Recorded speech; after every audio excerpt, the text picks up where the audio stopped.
শফিক একটি বেসরকারি প্রতিষ্ঠানে কাজ করে। আজ তার অফিসে একটু বেশিই কাজ ছিল, যার কারণে তার বাসায় ফিরতে দেরি হয়ে গেছে। রাত এখন 12:45। বর্ষাকাল, তাই রাস্তাঘাটে কোনো মানুষই নেই। আর আজকে সে যেই রাস্তাটি দিয়ে বাসায় যাচ্ছিল, সেই রাস্তাটিতেই ছিল একটা 100 বছর পুরনো আম গাছ। অনেকের মতে সেই আম গাছটিতে বাস করত একটা ভয়ঙ্কর ভূত।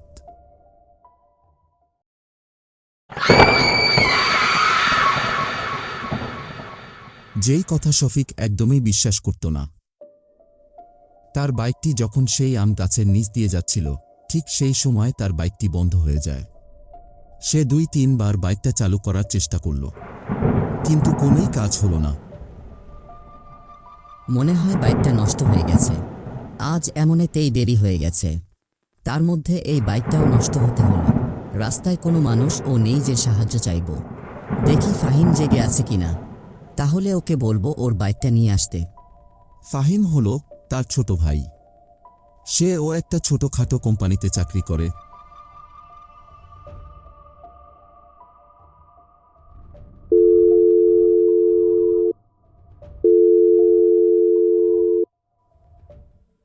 হ্যালো ফাহিম, কোথায় আছিস তুই? আমি তো এখন বাসায় আছি। কেন ভাইয়া, কোনো সমস্যা হয়েছে? হ্যাঁ, একটুখানি সমস্যায় পড়েছি। আমার বাইকটা হঠাৎ করে বন্ধ হয়ে গেছে। রাস্তায় কোনো গাড়ি নেই। তুই তোর বাইকটা নিয়ে আসতে পারবি? হ্যাঁ ভাইয়া, আমি আসতে পারবো। তুমি এখন কোথায় আছো? আমি তো এখন সেই 100 বছর পুরাতন আম গাছের নিচে আছি। তুই একটু জলদি করে আয়, আকাশটাও কালো কালো হয়ে যাচ্ছে। মনে হয় বৃষ্টি হবে। শফিক তার ভাই এর জন্য অপেক্ষা করতে লাগল। কিন্তু অল্প কিছুক্ষণ পরেই তার কাছে সবকিছু কেমন যেন আজব লাগতে শুরু করল। তার কাছে মনে হচ্ছিল কে যেন তাকে দেখছে। সে এদিক ওদিক তাকালো, কিন্তু কেউ তো নেই। এখন তার ভয় লাগতে শুরু করল। সে ঘামতে শুরু করল। সে আর একটুও দেরি করল না। শফিক তার ছোট ভাইয়ের কাছে ফোন দিল। কি রে ফাহিম, তুই কোথায় আছিস? আমার কাছে সব যেন কেমন কেমন লাগছে। আমার খুব ভয় হচ্ছে। তুই একটু জলদি করে আয়। ভাইয়া, আমি তো জলদি করতে গিয়ে ভুলে অন্য রাস্তায় চলে এসেছি। আমি এখন তোমার সামনের জঙ্গলের ভিতরে। তুমি না হয় জঙ্গলের ভিতরে চলে আসো। এইখান থেকে বাসায় ফিরতে তাড়াতাড়ি হবে। শফিক তার ছোট ভাইয়ের কথা অনুযায়ী সেই জঙ্গলের ভিতরে চলে যায়।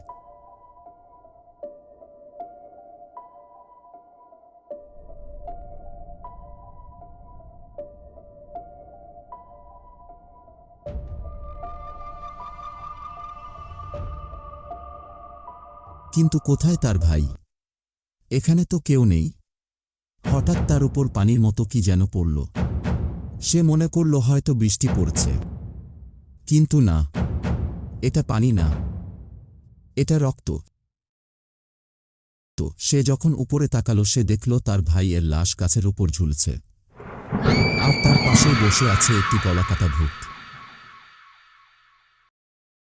সে ভয়ে দৌড়াতে শুরু করে। সে এক দৌড়ে সেই আম গাছটির নিচে চলে আসে। সে তার বাইকটি চালু করার চেষ্টা করে এবং আজবভাবে সাথে সাথে তার বাইকটি চালু হয়ে যায়।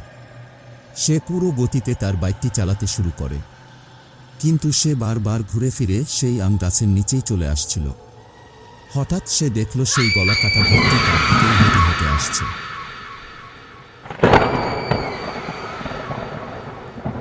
সে সাথে সাথে অজ্ঞান হয়ে গেল। তার যখন জ্ঞান ফিরল, সে দেখল তার ভাই তার সামনে। প্রথমে সে ভাবল সে ও তার ভাই দুইজনেই মারা গেছে, কিন্তু সাথে সাথে সে বুঝতে পারল সে বেঁচে আছে। ভাইয়া, তুমি সারা রাত কোথায় ছিলে? আমি তোমার জন্য চিন্তা করছিলাম। ফাহিম, তুই বেঁচে আছিস। আমি তো ফোন দিয়ে তোকে বলেছিলাম তোর বাইকটা নিয়ে আমার কাছে যেতে, কিন্তু আমি তোর লাশ দেখতে পাই। কি সব আজব কথা বলছো? আর তুমি আমাকে ফোন দিবে কিভাবে? আমার ফোন তো কাল থেকে নষ্ট হয়ে গেছে। আমার মোবাইলে কল আসা অসম্ভব। তার ভাই এর কথা শুনে তো সে পুরোই অবাক। সে কোনো কথাই বলতে পারছিল না। এই গল্পের দ্বিতীয় পর্ব দেখতে আমাদের চ্যানেল সাবস্ক্রাইব করুন।